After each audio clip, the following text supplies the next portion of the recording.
சக்கராத்துடைய நேரத்தை ரசூலுல்லாஹ் சொன்னார். அந்த நேரம் உங்கள் மனைவி பக்கத்துல உறங்கிக் கொண்டிருப்பார்கள், உங்களது சொந்தங்கள் உங்களுக்கு பக்கத்தில் உறங்கிக் கொண்டிருக்கும், நீங்கள் உயிருக்குயிராய் நேசிக்கக்கூடிய உங்கள் குழந்தை உங்கள் நெஞ்சில் உறங்கிக் கொண்டிருக்கும்.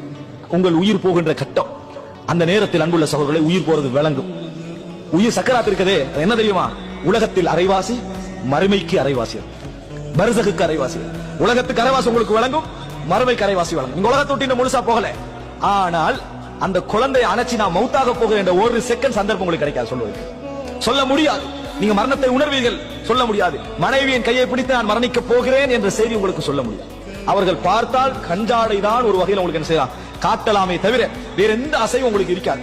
இந்த மாதிரி நேரத்தில், இப்படியான ஒரு பாரமான நேரத்தில் நீங்கள் யா அல்லாஹ் உனது சந்திப்பை நான் விரும்புகிறேன் என்று உங்கள் ஆழ் மனது சொல்லுமாக இருந்தால், உங்கள் ஆழ் மனது அதை அங்கீகரிக்குமாக இருந்தால், அஹப்பல்லாஹு லிகாஹு, அல்லாஹு தஆலா அவரது சந்திப்பை விரும்புவான் என ரசூலுல்லாஹி ஸல்லல்லாஹு அலைஹி வஸல்லம் சொன்னார்கள்.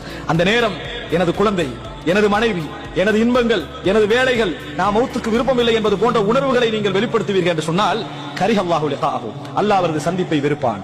நீங்க என்ன உணர்வோடு வாழணும்? என்னை படைத்தவனை நான் சந்திக்க போகிறேன், எனக்கும் இந்த மகனுக்கும் மனைவிக்கும் உறவை ஏற்படுத்தியவனை சந்திக்க போகிறேன். திருப்பி அவன் ஏற்படுத்த மாட்டானா? ஏற்படுத்துவான். அவன் தான் எனக்கு காஹிர், என்னை அடக்கி ஆளக்கூடியவன் என்கின்ற எண்ணம் நமக்கு வருமாக இருந்தால், அஹப்பல்லாஹு லிகாஹு, அல்லாஹு தஆலா அவரது சந்திப்பை விரும்புவான் என சொன்னார்.